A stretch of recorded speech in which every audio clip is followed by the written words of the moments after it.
Hello students, कैसे हो आप सभी। स्वागत है आप सभी का वोल्केनो आईएएस के इस प्लेटफॉर्म पे।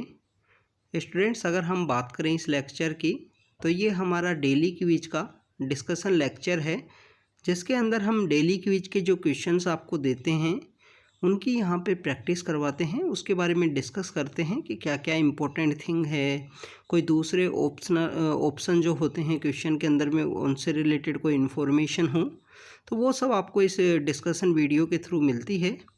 आप इन क्विज की डेली प्रैक्टिस कीजिए और इनको नोट डाउन भी कीजिए, क्योंकि आप इनको नोट डाउन करोगे तो आपको जो रिवाइज करना है इन क्विज को वो काफ़ी इजी होगा। इसलिए आप इनको नोट डाउन कीजिए और इनका जो रिवीजन है वो ज़रूर से कीजिए, क्योंकि स्टूडेंट्स इस तरीके से आप जो हमारा प्रीलिम्स का एग्ज़ाम है, प्रीलिम्स का जो फॉर्मेट है एमसीक्यू का, उसके थ्रू आप टच में रहोगे। अगर आप रेगुलर वे में इन क्विज को देखते रहोगे या रिवाइज इनको करते रहोगे तो समय ना वेस्ट करते हुए आज का जो डिस्कशन है उसको स्टार्ट करते हैं। सबसे पहले अगर हम बात करें, first question is about the UNHRC से रिलेटेड है। स्टूडेंट्स, आपको पता होगा कि अभी चाइना के अंदर जो बेसिकली चाइना के अगेंस्ट क्या ह्यूमैनिटेरियन जो वायलेशन हो रहा है चाइना के अंदर में, वहाँ पे एक प्रोविंस है जिनजियांग प्रोविंस, तो वहाँ पे जो कुछ जो उइघुर मुस्लिम्स हैं उनका वहाँ पे प्रोसिक्यूशन किया जा रहा है। तो उसी के अगेंस्ट में एक रिजोल्यूशन पास प्रपोज किया गया था यूएनएचआरसी के अंदर में, तो उसी वजह से ये न्यूज़ के अंदर में था। सबसे पहले हम बात करें फर्स्ट स्टेटमेंट की, तो इसमें पूछा गया है it was establish in 2006 with all United nation countries its member. तो स्टूडेंट्स, हमको पता है कि जो यूएनएचआरसी है, यूएनएचआरसी के जो मेंबर हैं वो टोटल 47 मेंबर हैं। सभी जो यूएन के जो मेंबर हैं वो इसके मेंबर नहीं हैं, टोटल इसके जो मेंबर हैं वो हैं 47। ये हमको पता होना चाहिए स्टूडेंट्स, किसी भी ऑर्गेनाइजेशन के जो मेंबर्स हैं अगर वो फिक्स हैं तो इसके टोटल है 46। अब कोई भी कंट्री इसका मेंबर बनना चाहता है, एनी कंट्री अगर इसका मेंबर बनना चाहता है तो वो 2 साल के लिए मेंबर बन सकता है, मीन्स 2 टर्म के लिए कंटिन्यू। और ये हो गया मतलब कि आप 6 ईयर तक कंटिन्यू इसके मेंबर हो सकते हो। उसके बाद में आपको यहाँ पे कूलिंग ऑफ पीरियड लेना होगा, और उसके बाद में फिर जब तीसरा इलेक्शन आप जब लड़ोगे या तीसरे इसके लिए बेसिकली आप कंटेस्ट करोगे, क्योंकि इसमें जो सीट हैं 47 हैं, तो 47 सीट हैं और हर रीजन वाइज जो सीट हैं उनको यहाँ पे बताया गया है। जैसे आप देखिए कि अफ्रीकन कॉन्टिनेंट से 13 कंट्री हैं वो इसके मेंबर बन सकते हैं, तो इस तरीके से यहाँ पे रखा गया है। अगर हम इसके बात करें इसके हेड क्वार्टर की, तो स्टूडेंट्स इसका हेड क्वार्टर जिनेवा स्विट्ज़रलैंड के अंदर में लोकेटेड है। स्टूडेंट 2006 के अंदर में यूएनएचआरसी जो यूनाइटेड नेशन की बॉडी है वो एग्जिस्टेंस में आती है। 47 इसके मेंबर हैं, एक कंट्री है 2 बार के लिए कंटिन्यू इसका मेंबर बन सकता है। उसके बाद में उसको कुछ कूलिंग ऑफ पीरियड लेना होगा, मींस नेक्स्ट 3rd टर्म के लिए वो यहाँ पे इलेक्ट नहीं होगा। उसके बाद में वो फिर बाद से दोबारा से इलेक्ट हो सकता है। हेड क्वार्टर है वो जिनेवा स्विट्ज़रलैंड में है। ह्यूमैनिटेरियन जो वायलेशन होते हैं उनसे रिलेटेड जो बातें हैं यहाँ पे की जाती हैं। तो यहाँ पे अगर हम बात करें आंसर की तो बी आंसर होगा स्टूडेंट, कि यहाँ पे ओनली जो 2 है वो यहाँ पे करेक्ट है। अगर हम बात करें स्टूडेंट नेक्स्ट क्वेश्चन की, तो next question is about the mineral deficiency से रिलेटेड है। इसके अंदर मिनरल डेफिशिएंसी से रिलेटेड पूछा गया है। सबसे पहले हम बात करें कैल्शियम की, तो कैल्शियम के अंदर में यहाँ पूछा गया है कि कैल्शियम की जब कमी होती है तो कौन सी डिजीज़ आपको देखने को मिलती है। तो स्टूडेंट्स, अगर हम बात करें कैल्शियम की, तो ये एक इम्पोर्टेंट मिनरल है, हमारी बॉडी के अंदर पाया जाता है। हमारे जो बोन्स हैं, टीथ हैं, इनके स्ट्रॉन्ग होने में या इनकी बिल्डिंग के प्रोसेस के अंदर में जो कैल्शियम का जो रोल है वो काफ़ी ज़्यादा इम्पोर्टेंट है। It also require for the proper functioning of the heart और अदर जो मसल्स हैं बॉडी की, उसके लिए यहाँ पे जो कैल्शियम है उसका यहाँ पे बेसिकली जो प्रेजेंस है या उसका रिक्वायरमेंट होना काफ़ी ज़्यादा ज़रूरी है। तो हमको पता है कि जो बोन और जो टूथ का जो डिके है वो हमको यहाँ देखने को मिलता है। कैल्शियम की कमी जब हो जाती है तो मतलब आपकी हड्डियों के अंदर क्रैक्स आने लग जाते हैं या आपके जो टूथ हैं उनके अंदर डिके होना स्टार्ट हो जाता है। तो यहाँ पे जो हम बात करें कि जो फर्स्ट मैच है वो तो करेक्ट नहीं है। आयोडीन की कमी की वजह से हमें पता है कि जो सोल्ट जो हम खाते हैं, सोल्ट जो हमारा जो हम बात करेंगे जो फूड के अंदर में हम यूज करते हैं, वो सोल्ट यहाँ पे सबसे बेसिक सोर्स है आयोडीन के लिए, और सोल्ट इम्पोर्टेंट सोर्स है। यहाँ पे जब आयोडीन की कमी हो जाती है तो उसको बोलते हैं गोइटर, यहाँ हो जाएगा गोइटर। आपको मीन्स द, इसको हिंदी में यूज़ करते हैं, जो घेंगा रोग होता है। घेंगा रोग मीन्स द आपकी जो ये जो आपका गर्दन होती है, यहाँ पे आपका स्वेलिंग टाइप आपको होने लगेगा। इस तरीके का आपको उसका जो वीडियो हैं या फ़ोटोज़ हैं आप ज़रूर देखना गूगल करके। इसके अलावा स्टूडेंट्स अगर हम बात करें आयरन की, तो आयरन जो है हीमोग्लोबिन की फॉर्म में पाया जाता है, जो ऑक्सीजन को कैरी करने में काफ़ी इंपॉर्टेंट रोल प्ले करता है हमारे जो लंग्स हैं उन तक में। फ्रॉम द लंग्स से जो डिफरेंट टीश्यूज़ हैं बॉडी के, वहाँ तक ले जाने में तो हीमोग्लोबिन के फॉर्म में पाया जाता है। आयरन की डेफिशिएंसी की वजह से जो एनीमिया का जो रोग है, एनीमिया की जो प्रॉब्लम है वो आपको यहाँ पे देखने को मिलती है। इस कंडीशन के अंदर क्या होता है कि जो बेसिकली ब्लड है वो अनेबल होता है कि वो कैरी नहीं कर पाता ऑक्सीजन को, जो दूसरे जो टिश्यू होते हैं उनके वहाँ पे। तो स्टूडेंट्स ये हमको यहाँ पे जो आयरन की कमी की वजह से जो एनीमिया है वो यहाँ पे करेक्टली मैच है।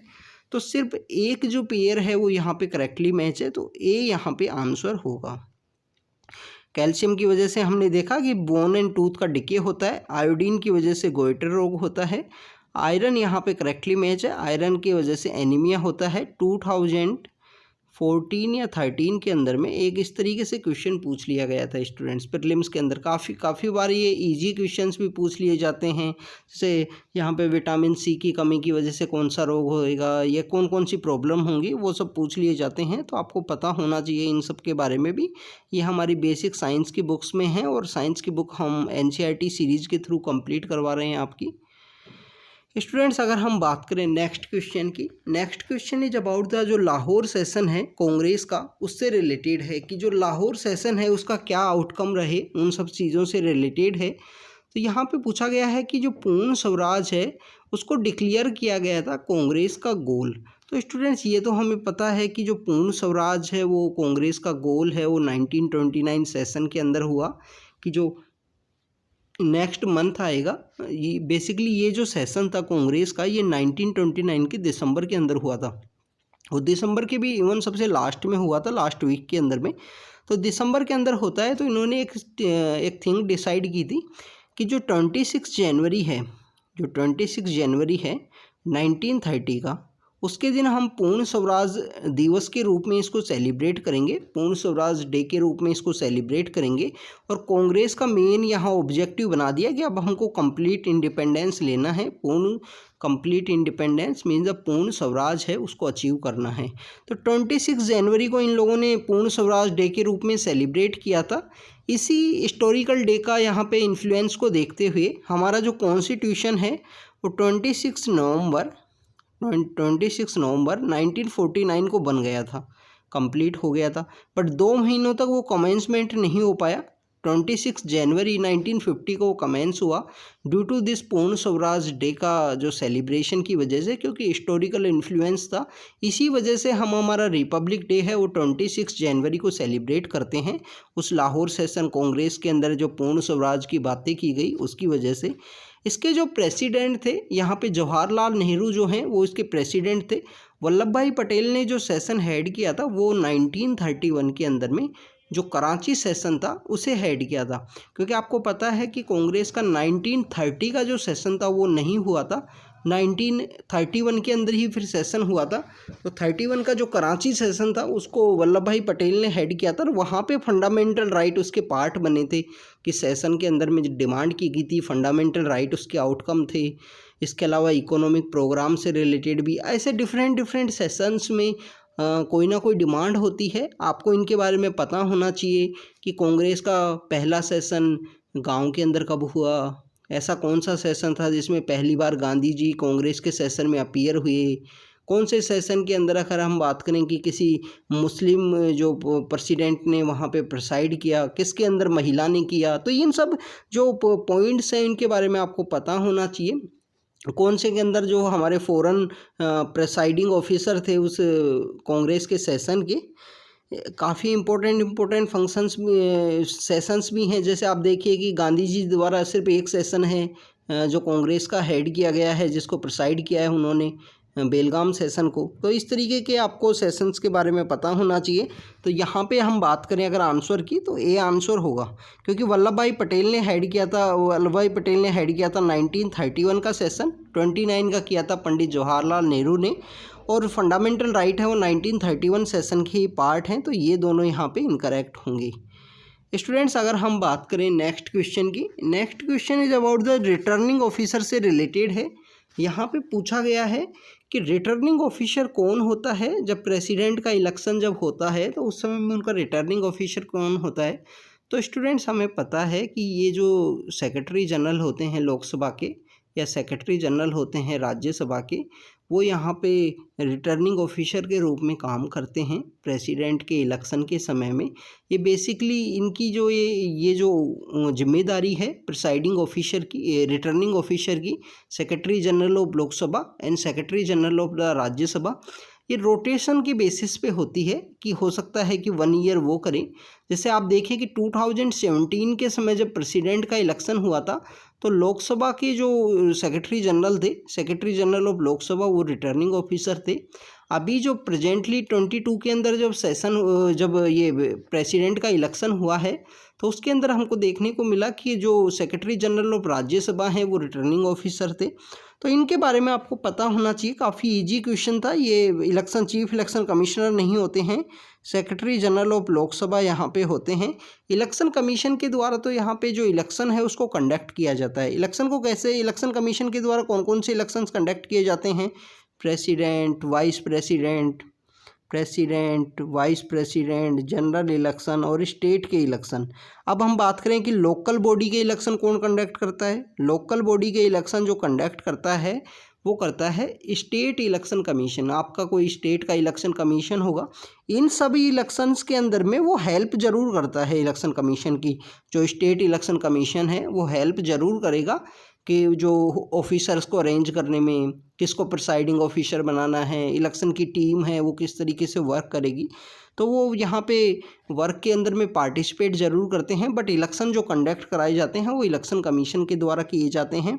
इलेक्शन कमीशन का आर्टिकल 324 है। आपने इसके बारे में 6 ईयर एंड 65 ईयर इसकी मैक्सिमम एज होनी चाहिए। इलेक्शन कमिश्नर की क्वालिफ़िकेशन है नहीं है, हमारे उस कॉन्स्टिट्यूशन में नहीं डिफ़ाइन किया है कि क्या क्वालिफ़िकेशन होनी चाहिए इलेक्शन कमिश्नर बनने के लिए।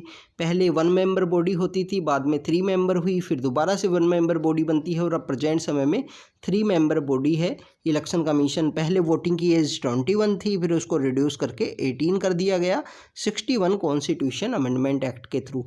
तो ये कुछ इलेक्शन कमीशन की बातें हैं। इनके बारे में हमने काफ़ी बार क्विज के अंदर में, काफ़ी बार जो हमारे जो पॉलिटी के लेक्चर्स अपलोड किए हैं वहाँ पे इनके बारे में बात की हैं। तो आप इनके बारे में आपको पता होना चाहिए कि इलेक्शन कमिश्नर जो हैं वो किस तरीके से अपॉइंट किए जाते हैं, कौन उनको रिमूव कर सकता है।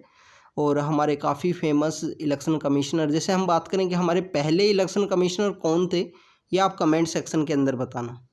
मैं आपको नेम बता सकता हूँ, बट आप अगर कमेंट सेक्शन के अंदर बताओगे तो आपको काफ़ी सही रहेगा, क्योंकि यूपीएससी के द्वारा 2021 का पेपर देखना आप, उसके अंदर में 21 के प्रीलिम्स के पेपर के अंदर में एक स्टेटमेंट में इलेक्शन कमिश्नर का नाम पूछ लिया गया था। आपको पता होना चाहिए कि पहले इलेक्शन कमिश्नर कौन थे।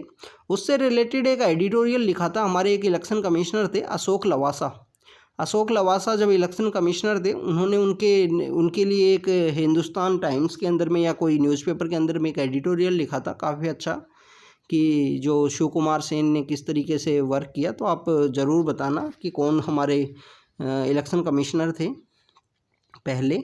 स्टूडेंट्स, अगर हम बात करें नेक्स्ट क्वेश्चन की, next question is about the, यहाँ पे एलिफेंट से रिलेटेड है कि एलिफेंट का यहाँ पे जो कॉरिडोर हैं ये कहाँ कहाँ लोकेटेड हैं, तो उससे रिलेटेड बात की गई है। अभी रिसेंटली एनजीटी के द्वारा भी काफ़ी कुछ वर्डिक्ट दिए गए हैं। स्टेट गवर्नमेंट्स को बोला गया है कि जहाँ पे एलिफेंट का फ्री मूवमेंट होना चाहिए। एक तो ये एलिफेंट की अगर हम बात करें स्टूडेंट्स, इनको सबसे ज़्यादा प्रॉब्लम फेस करनी पड़ती हैं कि जिन एलिफेंट कॉरिडोर जहाँ से हैं वहाँ से बेसिकली ट्रेन है वो गुज़रती हैं। ट्रेनों का जो रास्ता है, ट्रेनों के रास्ते की वजह से एक तो ट्रेन से कोलिजन होने की वजह से एक्सीडेंट हो, दूसरा इनको जो इलेक्ट्रिसिटी ट्रेन की लाइन आपको पता है कि मैक्सिमम इलेक्ट्रीफाइड ट्रेन्स हैं हमारे यहाँ पे, तो इलेक्ट्रीफाइड होने की वजह से इनको जो बिजली का जो झटका लगने की वजह से, बिजली का करंट लगने की वजह से भी इनको बेसिकली बहुत ज़्यादा डेथ होती है इनकी, तो इसके बारे में भी हमको पता होना चाहिए। स्टूडेंट्स, एलिफेंट कॉरिडोर की अगर हम बात करें, जो सिग्योर नाम का यहाँ पे एलिफेंट कॉरिडोर है, ये हमको पता है कि ओनली एलिफेंट कॉरिडोर है जिसके अंदर में जो वेस्टर्न घाट और ईस्टर्न घाट को यहाँ पे कनेक्ट करता है। एशियाटिक एलिफेंट जो हैं हमारे केरला, तमिलनाडु, कर्नाटका के जो एरिया के जो नीलगिरी डिस्ट्रिक्ट है तमिलनाडु में, तो वो सब यहाँ पे हैं सिगूर एलिफेंट कॉरिडोर में। तो ये आसाम के अंदर तो नहीं है, आसाम के अंदर तो नहीं है। सेकेंड, अगर हम बात करें तिमोर पिंगला, जैसपुर, तिमोर पिंगला और जो जैसपुर हमारा यहाँ पे बेसिकली जो एलिफेंट कॉरिडोर हैं, ये कॉरिडोर यहाँ पे तिमोर पिंगला जो वाइल्ड लाइफ सेंचुरी है, इसके अलावा जैसपुर फॉरेस्ट डिवीज़न है, उनके बीच में यहाँ पे कंटिन्यू कनेक्टिविटी बनती रहती है। एलिफेंट इधर से उधर घूमते रहते हैं। ये छत्तीसगढ़ के अंदर लोकेटेड है। जैसपुर नाम आपने सुना भी होगा, जैसपुर एक जगह भी है वहाँ पे काफ़ी फेमस। तो ये बेसिकली छत्तीसगढ़ के अंदर लोकेटेड है। इसके अलावा स्टूडेंट्स, अगर हम बात करें कि कारो करमपाड़ा जो जगह है, ये आप नेम की वजह से आप थोड़ा यहाँ पे बेसिकली आइडिया लगा सकते हो कि उड़ीसा के अंदर में इस तरीके के नाम हैं वो आपको देखने को मिलते हैं। तो उड़ीसा का ये एरिया के अंदर है। अगर आपको याद नहीं है तो आप देखिए, जो करमपाड़ा जो नाम है, इस तरीके के नाम आपको काफ़ी सारे देखने को मिलेंगे उड़ीसा के अंदर में। तो ये उड़ीसा के अंदर लोकेटेड है। ये जो थर्ड है, तो ये भी यहाँ पे इनकरेक्ट है। तो यहाँ पे ओनली वन स्टेटमेंट है जो एलिफेंट कॉरिडोर से रिलेटेड था, तो ए पेयर होगा, सिर्फ एक ही पेयर है जो यहाँ पे करेक्टली मैच है। तो स्टूडेंट्स, इस तरीके से क्वेश्चंस पूछ लिए जाते हैं। ये ऐसा मत सोचिए कि आप एलिफेंट कॉरिडोर्स के जो नेम है उनको याद करने के लिए बैठोगे इस तरीके से, क्योंकि आप याद नहीं कर पाओगे। इस तरीके से याद करना चाहोगे तो बेसिकली जो न्यूज़ के अंदर में कभी हुए तो आपको यहाँ पे जानकारी मिल गई। इसके अलावा आपको बेसिकली आपको अपना जो स्टैटिक पार्ट है उसके ऊपर ज़्यादा ध्यान दीजिए, क्योंकि एग्ज़ाम में स्टैटिक पार्ट है या करंट अफेयर की बुकलेट्स है उनको रेगुलरली फॉलो की। इस तरीके से डिटेल में जाने जाओगे तो आप हो सकता है कि एक क्वेश्चन या दो क्वेश्चन के लिए आप कर भी लो प्रिपेयर, पर वो दूसरा जो और जो पार्ट हमें कवर करने हैं, अपना ऑप्शनल हमको कवर करना है, तो उनके लिए काफ़ी डिफ़िकल्ट हो जाएगी। तो स्टूडेंट्स, आज हमने एलिफेंट कॉरिडोर्स के बारे में देखा। रिटर्निंग ऑफिसर इलेक्शन के लिए कौन होते हैं, इलेक्शन जो प्रेसिडेंट के इलेक्शन में वो देखा। लाहौर सेशन के बारे में देखा। जो मिनरल्स हैं उनकी डेफिशिएंसी से क्या क्या डिजीज़ होती हैं उनके बारे में देखा, और UNHRC के बारे में देखा। तो स्टूडेंट्स, आप इन क्वेश्चंस की प्रैक्टिस कीजिए। इन्फॉर्मेशन जो भी एक्स्ट्रा मिलती है उसको नोट डाउन कीजिए। अगर डिस्कशन वीडियो सही लगा है तो आप शेयर कीजिए अपने फ्रेंड्स के साथ में जो UPSC की सिविल सर्विस की प्रिपरेशन कर रहे हैं, और कंटिन्यू हार्डवर्क कीजिए स्टूडेंट्स, क्योंकि हार्डवर्क से ही हम इस एग्ज़ाम को क्लियर कर सकते हैं। कंटिन्यू हार्डवर्क करना है, रिवीजन करना है जितने भी सब्जेक्ट्स जो भी रीड किया है उसका, और ऐसा मत सोचिए कि किसी ने ज़्यादा रीड कर लिया या आपने कम किया। अपनी जो प्रिपरेशन है उसको डेडिकेटेड वे में चलाते रहिए। तो thank you students, thank you very much.